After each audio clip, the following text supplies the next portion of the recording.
Thank you for joining us. This is Live with Miami's Community News, and I'm Michael Miller, and our special guest today is Anthony Valenzuela. Thank you for being here. Yes, sir. And I've been a fan of yours, I don't know quite why, for at least 5 years or 6 years since you were the student body president in Miami-Dade. That's actually right. a little bit before that, all right? And you helped walk through the students there through the pandemic. So tell us about that, Anthony. It was a very interesting time, Michael, because there was no blueprint for how to lead a student body of Kendall campus, which is the largest campus, has the most students. So there's a lot of quite a large population, and it was COVID. So there's no, usually what presidents do, student body presidents, is they look at what the other president has done and kind of build on that. But we had to really start from scratch, my team and I. And so my priority, which I'm really proud that my team and I were able to accomplish, was host a lot of town hall meetings between the administration, of course virtually, and the students, because what students really wanted during those times were answers. How is this going to affect my life? How does this whole online world work with schooling? And so we were able to provide a forum where the campus president, administrators, deans, advisors would all come in one place, and were able to answer questions from the students. And a lot of those students, when they graduate with their 2-year degree or 4-year degree, they would go to a place and they call it walk across the stage. Did that occur? So my year that we graduated, we're the first graduating class in Miami-Dade College, still during the pandemic, kind of on the end of it, but nonetheless during the pandemic, that had it of graduating a graduation in person. So it was at the Marlins Park, or Lone Depot Park as it is called now, and it was only limited to I think 2 or 3 family members per student. And all of the families were on the bleachers or on the stadium, and separated by 3 or 4 seats. So they were fortunate to do because there are other campuses that says, all right, we'll mail you your thing. And so, right. So that big thing, like, go to college, you graduate, you go on a trip, you get a girlfriend, you get married, you have a big party. Right. So a lot of people miss that. Yeah. While you were at Miami-Dade, you were how old then? Were you when you were at Miami-Dade? I'm 23 now, so 21. So 2021. So you'd already at that point taken your real estate broker's license. Yes, my real estate license. And so, just so that people know, how old you got your real estate broker's license? I got my real estate. Folks, listen up. Yeah. So in the state of Florida, you have to be 18 to get your real estate license. And the moment I turned 18, I had my real estate license. Probably 3 days after I turned 18, I had my license. And then I got my broker's license after the 2-year requirement of being a real estate agent. You have to wait 2 years for having your license, and then you can take the broker's exam. And so I did that. So I was 20. And your folks in real estate? Yes, my parents are in real estate. So I don't know. There's these 2 kids. They were, I don't know if it was basketball or baseball. They were twins. Yeah. So somebody asked the dad, when did you start? How old were the kids when you started talking to them about basketball? He said they were inside my wife's tummy, and I was talking to them. All right. So I guess your parents did something similar to that. So I've seen since you left Miami-Dade and then you went to University of Florida. Go Gators! Go Gators! Go Gators! Okay. That's right. That's right. And I saw that you would pop up frequently in Miami-Dade. Yes. So tell us about some of those. Yeah. So my decision to go to the University of Florida was really geared around 2 things. Of course, 2 main things, right? One, I wanted to go to a university that had a great alumni network, which many do, but University of Florida was one that stood out to me. But more importantly, I wanted to go somewhere where I get the out of Miami experience, out of home experience for the first time, live on my own, mature a little bit quicker, but also not too far from Miami, because I didn't want to lose the relationships that I've established throughout the many years, and I wanted to create new ones in Miami. Why Miami? Because that's where I knew then that I was going to work, live, and play in Miami. So I couldn't leave totally. For example, I got accepted to the University of Notre Dame, but I couldn't go that far. And so it was strategic, the reason why I went to UF, so that I could come back at least once a month. It's only about a 5-hour drive. And so I would do that once a month. I'd come back to Miami, and I'd make the most out of my 2-3 day that I was here in Miami. And so Miami-Dade College luckily wanted to keep me around, and so I'll do a lot of speaking engagements and come back and speak. So many pictures with a lot of the leaders, and you did some talking to some of the students when you spoke there as a speaker. What did you talk about? So a lot of different topics. One of the most fascinating ones for me, which was probably one of the more scarier speeches that I've given, was a speech on how to be a good public speaker. So it's funny, right? Because you're doing the act of how you're teaching them at the same time how to be good. So you really have to be great at it. And so that one was really fun because it was very practical. And something that I think when people ask me, Michael, what are one of the tools, Anthony, that helped you separate from the pack? Well, I would humbly say it was public speaking, being good at communicating. And so that's one thing that I really hone in on. So we know that public speaking is one of them feared the most. Yes. Out of so many things are like, Yes. that is right up there. Yeah. And I'm sure you've seen it. And when you had a thing called the Mindset podcast. Mindset you had for a couple of years. Yes. When people come in here, sometimes they're scared, they're nervous. And I have a conversation with them to try to calm them down. And even people that are decent at public speaking, because this is new, right? So when you got a student or a person that's never done any public speaking ever, and they go up there and they go, my mind doesn't connect to this. What is all this stuff? What are all the people out there? They're applauding, and I forgot every one of my things that I was going to write. I'll read it, and you go, no, you can't read it, right? Well, so what were some of the tips that you gave to those students? So the most important one I always say is visualization. You have to imagine, for example, if you are being invited to speak somewhere, but you've never been in that setting, in that environment, in that classroom, one thing that I like to do is envision yourself in that classroom. Maybe you don't know the exact layout out of it, but you want to close your eyes and kind of think of you standing in front of the audience, the way you look, the way you're going to move your hands. You want to envision yourself there so that when you get there, it's not like you've never been there. So that's really training the mind to give it an experience. And if people have phobias, lots of times they treat it by desensitizing, which is to expose it to you and over and over and over until you just get used to it. Correct. Right? Just like, if there's a terrible storm going on, the first half a dozen times you're scared, and then next time you go, it's a storm. Right, you get used to it almost, And it's like when that big truck backs up, you beep, beep, beep. That's a truck backing up. The world's not going to blow up. So tell us on your Mindset podcast. Tell us, if you would, what your team spoke about when you were doing it. It was really great. The Mindset podcast was born. My co-host and I, Gabriel Russo, we really started. I think we were like 18, really young. And my co-host and I, Gabriel, we would have these conversations about success and where we wanted to be in 5 years, and investing in retirement and things that we felt 18-year-olds weren't talking about all that much, or as much as they should, at least at that age. And so we said, Gabe, we're having these incredible conversations privately, of course, like at his house or my house.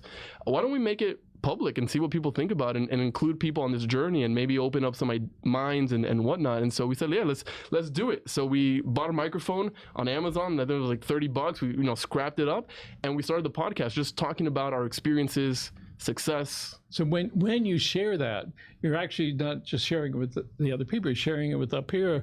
It's like, what about that? So congratulations. Thank you. With that.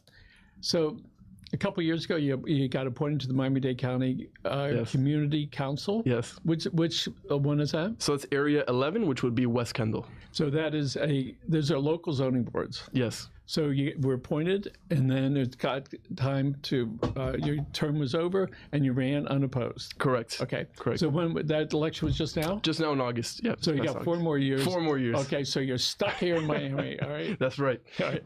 So share with us what that was like. One, how did you get the appointment? What did you have to do? And this is a good roadmap for people. Yeah,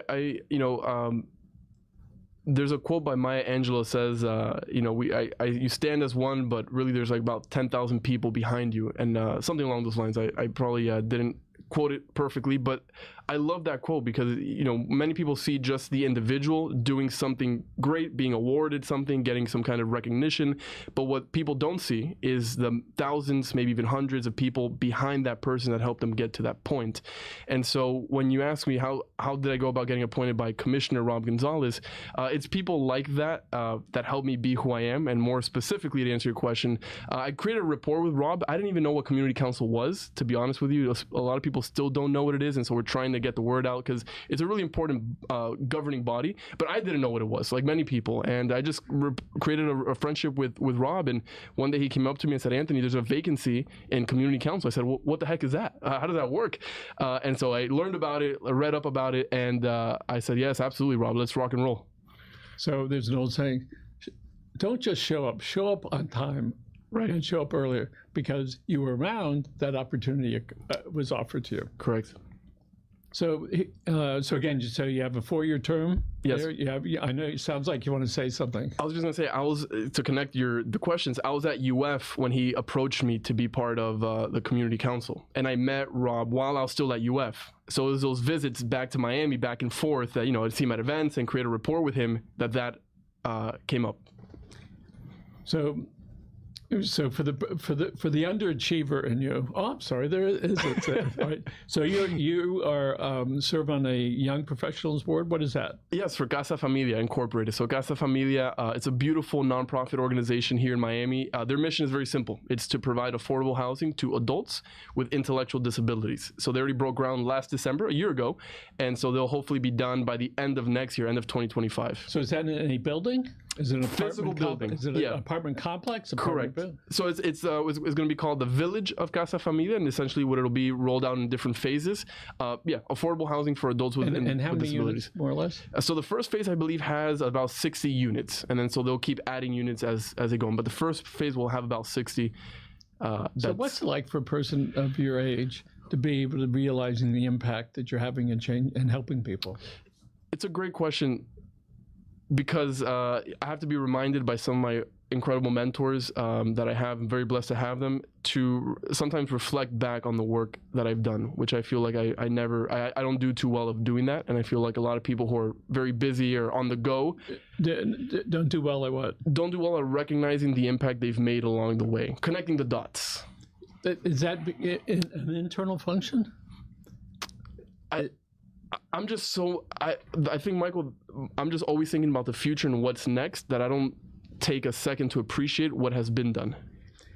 I was with somebody, very successful guy. He was a fighter pilot. Yeah. Got his law degree. He's part of the 6% of lawyers that can practice the Supreme Court. Wow. He was very involved with a lot of things. And I talked to him, I said, you're not a humble person. You're just you. Because he's just going about his life. Mm-hmm. And when I read off his list of accomplishments, he was almost put off by it. He was looking the other direction. And I'm going, because he's just living and trying to make a difference. And all those things that you've done, you haven't done like this. When you're ready, you'll see that. Mm-hmm. And the question is, now what? When you do that? But you mentioned about mentors. Who are some of those people? And I know it's not going to be everyone, right? But who's some of the people that come to your mind right now? Yeah, Robert Alonzo, school board member Robert Alonzo for Miami-Dade County Public Schools. He's certainly a mentor of mine. I helped him campaign. It was about 2 years ago when he was campaigning. He represents the Hialeah, Miami Lakes area on the school board. And so I helped him campaign, and then he brought me onto his team, which I work for him currently part-time doing his social media. And so he's a mentor. I never forget a story. We were knocking on doors in Hialeah, in the summer of Hialeah, so you can imagine how that is, hot and sweaty. And I knock on the door of his opponent, who was running against Robert at the time.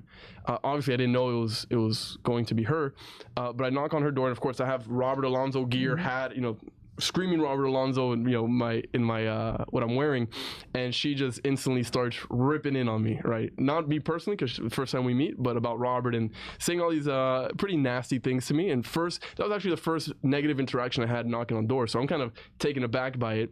Long story short, I wrap that up. I don't entertain that, and I go over to Robert, who was about two houses down, and I tell him, Robert, you'll never believe who I just ran into, your opponent, whatever. I explained it to him, and I said, let's head on out to a different neighborhood. Let's get out of here. Let's go to a different neighborhood. He says, no, I'm going to go knock on her door. And so I was like, okay, what's about to go down now? You're how old at that point? I was 22 at that time. And so Robert goes, knocks on that door, not knowing what he was going to say or what to expect. And I'll never forget this. She opens the door and she continues with her banter. And Robert totally disarms her. Totally. Is super kind to her, ends up telling her things like, look, at the end of the day, we're neighbors. Whoever wins, we're here for one another. I see you at Publix. I see you in the grocery store. Our kids grow up in the same neighborhood. Like, let's just be peaceful. So that interaction I'll never forget of just always being kind, even in difficult situations. Even when you're being challenged and you want, yes, and you're out of frustration, something you probably want to scream and sure. go, what's that going to do? Yeah. Right? So he confronted the issue and confronted it in such a way that it was so kind that she had no other option but to agree and move on peacefully. Okay, so let me say it right. You're on the community council. You did some political work. Yes. What other political things have you done? I interned for Steve Marin. Marin & Sons, yes, okay. A good friend of yours. So I interned for him, helped Robert Alonzo with the campaign, now work for him on the school board and a community council. And as far as political work, I believe that's about it. Typically, when you're on that road, you wind up making decisions about if there's another election, for you. So you're on 4 years of community council. Typically, there's some folks when they join, that's all they want to do. But I frequently ask people if another position was open, and all you had to do was say, yes, I want it. Would you take it? Well, yeah. I go, so you do want it. All right. So now you have to make a decision whether you're willing to pay the price and the consequences of that. And this is not to take away from any political thing that you're doing now, but do you see yourself spending years involved a little bit or a lot with politics? Yeah, I think politics is a world that I'm very interested in. It's I think my calling, my way of helping folks, helping my community, giving back. Because there's certainly different ways. Not everybody has to be an elected official to give back. For example, you're not an elected official, but you've given back in so many ways to the community. I think the world of politics, if you will, is one of my passions. I really enjoyed it, and I've tried to try different things in politics. Right, the behind the scenes with Steve Marin, the more working for the elected official and Robert, and I like all aspects of it. So who knows where this journey will take me? But I really, at the end of the day, Michael, wherever I can help the most, however I can help the most, that's what I'll do, whether it's politics or not. So how do you balance your work, your you have any sports? What sports did you play? Currently, I'm a very avid pickleball player. Okay. Avid. Let's try to define what avid means. 5 times a week. Okay. So we just had some pickleball folks here. We used to do a pickleball show. Oh, These nice. ladies would be pouring in here. Oh my goodness. And I understand that pickleball is really good for physical therapists, all right? Because they're getting so much business, from it. And certainly a couple of years ago, it was the hottest thing, and it might be, but it's now mainstream. And it was 40 years plus 3 or 4. Right. It didn't just all start, 3 years ago. It got to a level. We have a lady here who plays every day. Nice. And we I think we had a senior, one of the women seniors. One of the women is over 65. United States record lady, and I'm starting to watch some of that stuff, and it is pretty amazing to see how, essentially, to a lot of people 2 or 3 years ago, they didn't know what it was, and the conversions from tennis courts to Insane. That was tremendous. I know in Miami-Dade they went out. The old president went out and he said, "Okay, we have public courts out here. Let's look in the last 2 years. How many of those public courts were used for tennis? Almost none. Okay, we'll turn them into pickleballs." It was fast, right? Yeah. And when I mentioned to somebody who teaches tennis, no, there's tennis is still alive. I said, okay, it's just another thing. It's all right. I said, so I went by, and they offer tennis classes and pickleball classes. Right. Which one do you want? Long distance running or sprints? So tell us about your experience in real estate when you first started getting involved. We know that when you were 18 you had it, but you were involved prior to that.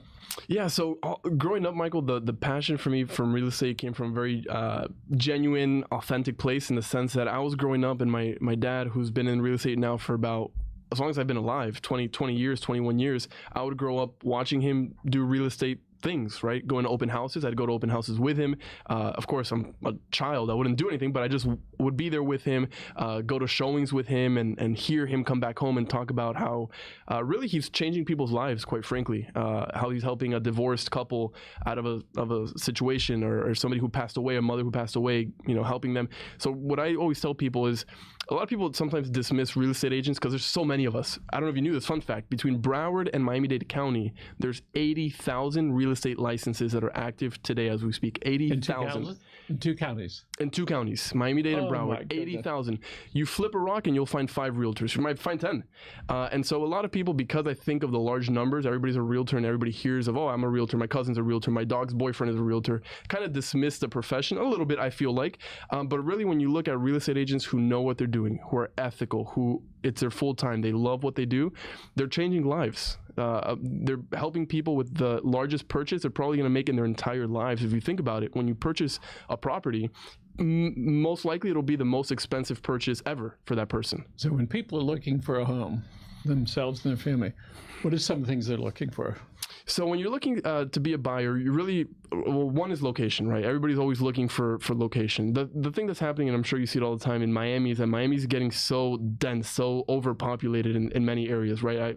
A sad story, I live in West Kendall, and the U-Picks that I used to go with my parents, get strawberries and sunflowers as a kid, now I know one, I'm thinking about one right now. Now it's 120 units, and it doesn't exist anymore. So a lot of the real estate, how I see it in Miami-Dade County.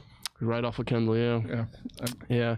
People are moving more north and south. Homestead is growing at a rapid pace because the middle of Miami is just too overpopulated and the prices are quite expensive. So we have somebody does a show, Javier Betancourt, with the CITT.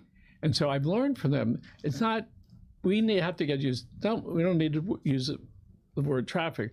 It's a mobility, because the traffic is never going to be less. Sure. All right. It's like, okay, so how do we manage ourselves with this? How do we get around? What do we need to do? All right. I mean, I like driving. Right. Yeah. But other people, and I don't drive very much. But people that work here, 7 miles away, it's an hour sometimes. Right. Yeah. So we shifted our work here years ago. You can start at 10 o'clock. You can miss the rush. Right. You want to leave at 3:30, 4 o'clock? Because if they show up angry at the world, all right, and thinking about the drive home, they don't perform as well. And I live by Kendall Regional Hospital. Yeah. And if I leave at 6 o'clock, an hour and a half is like normal. Right. So we all have to figure out how to deal with that. So when people ask you, where's the nearest school, all right? Do people usually ask for public schools or private schools? Just schools in general. They just want to know what schools are they, how good are the schools. And as real estate agents, you have to be a little bit careful. There's a gray area where you can't really comment too much on the neighborhood as such, whether it's good or bad, or schools are good or bad. You kind of just want to go based on the facts. So a lot of my research when it comes to schools, which a lot of young families who I represent, at least recently, a lot of young families who are buying, they want to know what schools are around and what their grade level is, right? So all schools have a grade level A through F, I believe it is. And so I provide that for them, and those kinds of information help, especially with young kids. So that's factual. It's not subjective. Correct. Say here it is. Here it is. You don't want to be directing people and say this school is great, this is terrible. Right. You want to be careful with that. Yeah. Very subjective. For sure. All right. So is your mom involved in real estate? She is. Mom and dad. Okay. Mom and dad. You got any siblings? My sister, who's going to Ave Maria University in August, Catholic University by Naples. Yep. By Naples. She'll start there in August. She wants to go the law track, become a lawyer, so that she can become a title agent within the family business. And tell her in 6 years, 7 years, she's going to be back. That's right. Knocking it down. So the whole town was built around the college, or the other way around, right? Yeah. Over there. Yeah. And I forget the guy that created it back years ago, but it really says that people want community and they want to move in an area. And I had a conversation about race relationships, and I said, we move into the areas that we like. It could be Little Haiti, it could be Doral, Venezuela, or it could be Palmetto Bay, or it could be Gables Estates, right? Or Little Havana. And so we talk about this let's all do it together, but the reality is we move where we feel comfortable. Sure. And that's what we do. And I think Doral is a perfect example of that. Such a great city. And 25 years ago, it was drive to, people say, where's Doral? Drive to 36th Street, take a left, you'll see Ryder Truck System and her bets. You probably remembers her bets, right? And then all of a sudden, Venezuela's took it over. Great. This is Miami. One of the things that we've seen here when we do our shows, and there's Spanglish in there, I love it. I just get hysterical, crazy. This is wonderful. This is Miami. Yeah. And it's a really good feeling. So some of our shows are both languages. And for the first time ever, we had 5 of the political strong guys who just got elected at one of our luncheons, breakfast. So one of the guys did about a 2-minute speech in English and then went into Spanish. Yeah. And I'm looking at the crowd, I'm cheering. I'm going, yes, because I know that half the people there speak Spanish, maybe 70%, right? He was the first person that was bold enough to do that. And I think we live in a unique place here in Miami. And from people from all over the world are here. How do you fit into that, knowing that there are people that can be from everywhere? How do you deal with that? I think that's the beautiful thing about it, right? That's what makes Miami so unique, that you can go about anywhere and find people from different walks of life, different nationalities. And I think, having lived here in Miami my whole life, I haven't thought about that in a while. Like you're absolutely right. There's so many Venezuelans and Cuban and Peruvians, and the different restaurants you go to, they might talk Spanish to you or English to you, but it doesn't matter. You kind of just go with the flow and you understand it. So it's a beautiful thing. It's very culturally diverse, and I think that's what makes Miami so special. And I kind of, maybe have taken it honestly a little bit for granted, the fact that how diverse Miami is. It's tremendous. By the way, I don't speak Spanish, but I asked our guy to bring me 5 newspapers from the back. He brought me 50 bundles. That's what was close. So we're gonna wrap it up. Yes. I understand you might be considering doing some more work here. We look forward to that. I'm going to show you around in a second. And Alex, thank you very much for doing the show. Appreciate it.